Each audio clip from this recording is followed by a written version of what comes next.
Welcome back to my channel. और मैं लेके आया हूँ आज आपके लिए बैंकिंग एंड इंश्योरेंस की बुक का मैटर था कि भाई बहुत सारे बच्चों का मैसेज आया था मेरे पास, लेकिन ज़्यादा से ज़्यादा बच्चे थे बैंकिंग इंश्योरेंस के, तो मैं उनके लिए आज ये वीडियो बना रहा हूँ। और भाई देखो, सॉरी उसके लिए जो मैनेजमेंट अकाउंटिंग कंप्यूटर अकाउंटिंग वाले हैं, मैं आपके लिए वीडियो बनाऊंगा, लेकिन थोड़ा वेट करना पड़ेगा। देखो, अगर थोड़ा वेट कर लोगे तो बता दूंगा। अब आप बोलोगे वेट क्या, कल तो पेपर है। तो भाई कल पेपर है, लेकिन पूरी रात हमारी है, अभी बेफिक्र रहो, बहुत अच्छे से रटवा दूंगा, क्योंकि बैंकिंग इंश्योरेंस थोड़ा सा वास्ट कॉन्सेप्ट है। और बाकी तो ऐसे हैं कि चलते फिरते कर लोगे। मैनेजरियल अकाउंटिंग वाले भाई देखो, थ्योरी वाले मैं सारे बना दूंगा, न्यूमेरिकल्स में अगर आप मेरे सामने हो तो मैं आपको समझा पाता, ठीक है। फिर भी चलो, मैं I will try my best. तो आज पहले पढ़ते हैं हम बैंकिंग एंड इंश्योरेंस के बारे में। दोस्त 5 यूनिट है, 5 यूनिट में 1 यूनिट में तो मैं अभी दे रहा हूँ, इतना अच्छे से रिवाइज मारना है इसको। इसमें 2 टॉपिक इसके बाद बताऊंगा, क्योंकि मेरे पास टाइम हो रहा है ऑफलाइन क्लासेस का, तो अच्छे से सुनना, ठीक। फर्स्ट वर्ड आता है भाई आपका कि बैंकिंग क्या होती है। किताबों में पता नहीं अजीब अजीब सी बात लिख रखी है, तो मुझे वो समझ में नहीं आई। 10 ईयर देखोगे तो आप कंफ्यूज होगे, पता नहीं इतना लंबा कैसे पढ़ोगे। जो मैं बोलूँगा उसको भाई नोट करना, तभी आपका फ़ायदा होगा, ठीक है। तो देखो, किसी ने आपसे पूछा बैंकिंग क्या होती है, तो पहले मीनिंग लिखेंगे। Banking is a financial institution. Banking क्या होती है? एक ऐसी फाइनेंशियल इंस्टीट्यूशन होती है, एक ऐसी वित्तीय संस्था होती है। वित्तीय संस्था मतलब जो पैसों में लेन देन करती है। तो आप क्या बोलोगे? Banking is a financial institution which accept deposits from public. ये क्या हुआ?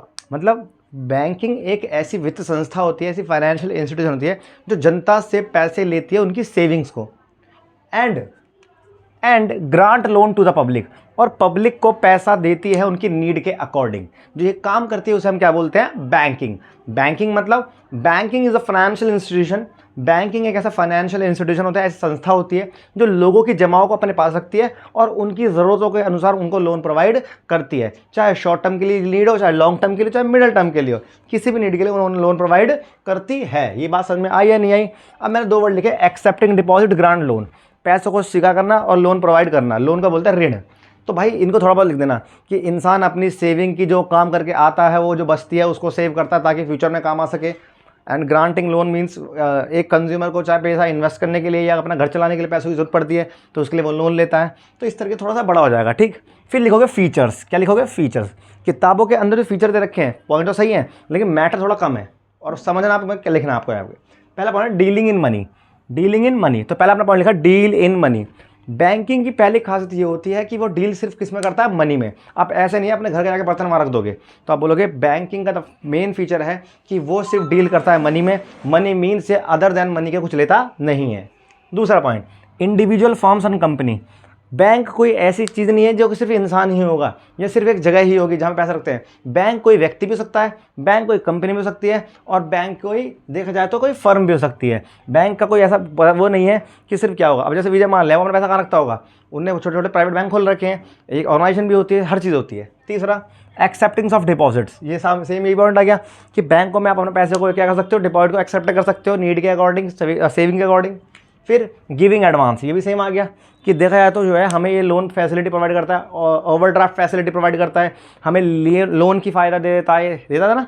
उसके बाद पेमेंट एंड विड्रॉ। आप बैंक से अपनी नीड के अकॉर्डिंग, अपनी सुटेबिलिटी, उपयुक्तता के अनुसार आप बैंकों में पैसा जमा कर सकते हो और बैंक से विड्रॉन अपने टाइम पे कर सकते हो।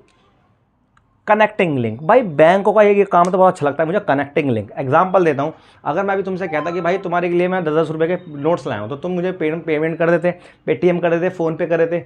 तो बैंकों ने थर्ड पार्टी से क्या कर रखा है? कनेक्शन ले रखा है। मानते नहीं? मतलब बैंक कनेक्शन लिंक कैसे? आप तक मुझे पैसे पहुँचाने, तो मैं क्या करूँगा? पेटीएम से पेमेंट कर दूंगा।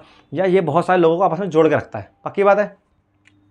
बैंकिंग बिजनेस, और आजकल के टाइम पे देखो बैंक जो है ना, जैसे मैंने तुम्हें कल इकोनॉमिक्स पढ़ाया था, credit creation bye commercial bank पढ़ाया था ना।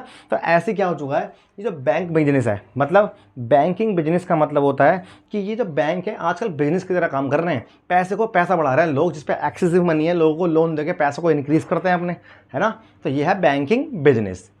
अब दोस्त बात आती है इवोल्यूशन ऑफ बिजनेस बैंकिंग। जब तुम इसे पढ़ोगे ना तो थोड़ा कन्फ्यूजन पैदा होगी, लेकिन मैंने इसे इतने प्यार से समझा दूंगा, बहुत ही प्यार से समझना। क्या इवोल्यूशन ऑफ बैंकिंग का मतलब क्या है कि बैंक का शुरू से लेकर आज तक का हिसाब बताओ।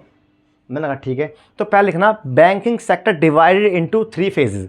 बैंकिंग को 3 फेज में डिवाइड करा गया, फेज 1, फेज 2, फेज 3, ठीक है। सबसे पहले लिखोगे फेज 1। फेज 1 में क्या हुआ था? आप लिखोगे स्वतंत्र प्राप्ति से पहले, स्वतंत्र प्राप्ति के बाद और राष्ट्रीयकरण के बाद। ये क्या हुआ था? पहला स्वतंत्र प्राप्ति से पहले, स्वतंत्र प्राप्ति के बाद और राष्ट्रीयकरण के समय, ठीक है। अब देखो क्या हुआ। नंबर 1, बैंकों का ओरिजिन जो चालू हुआ वो हुआ 1786 कलकत्ता में। तो पहला पॉइंट लिखोगे कि यदि हम बात करें प्री इंडिपेंडेंस फेज़ 1 में, तो बैंकों का जो ओरिजिन उद्गम चालू हुआ था वो कब से हुआ था? 1786 में कलकत्ता में। पहला पॉइंट मिल गया। पॉइंट में लिखा ना इसे कि बैंकों का उद्गम 1786 में कहाँ पे हुआ था? कलकत्ता में। नंबर 2, लेकिन बात हम जो इसकी करें वो 18वीं सेंचुरी से ही मानी जाती है, 18वीं शताब्दी से ही ये माना जाता है। 2 पॉइंट मिल गए। तीसरा, foundation in English agency house in Bombay and Calcutta. देखा जाए तो जब इसका हमने प्रारंभ किया तो तब जाके किसने? Foundation of English agency house, English agency house ने इसकी 2 कैटेगरी बनाई, एक बनाई बॉम्बे में और एक बनाई कलकत्ता में। तो इंग्लिश एजेंसी हाउस ने इसकी कैटेगरी बनाई 2, कहाँ पे? बॉम्बे में और कलकत्ता में। फिर उसके बाद बढ़ोगे कि वहाँ से बनी 3 प्रेसिडेंसी। क्या बनी? 3 प्रेसिडेंसी को प्रेसिडेंसी बोलते हैं। 3 प्रेसिडेंसी बनी जिसका नाम था बैंक ऑफ बॉम्बे और bank of Bengal, bank of Bombay और bank of Madras. Bank of Bengal, bank of Bombay, bank of Madras. कोई डाउट तो नहीं है? फिर क्या हुआ? 1935 में आके तीनों क्या हो गए? मर्ज। 1935 में आके क्या हो गए? तीनों मर्ज हो गए। और मर्ज होने के बाद भाई इंडिया का पहला ओन बैंक बना इलाहाबाद बैंक 1865 में। 1865 में आके इंडिया का बना इलाहाबाद बैंक बना। फिर बोलोगे भाई बात करें 1906 में तो बैंक ऑफ इंडिया बना और सन 1935 में बना भारत के अंदर RBI, reserve bank of India, देश का सबसे बड़ा बैंक।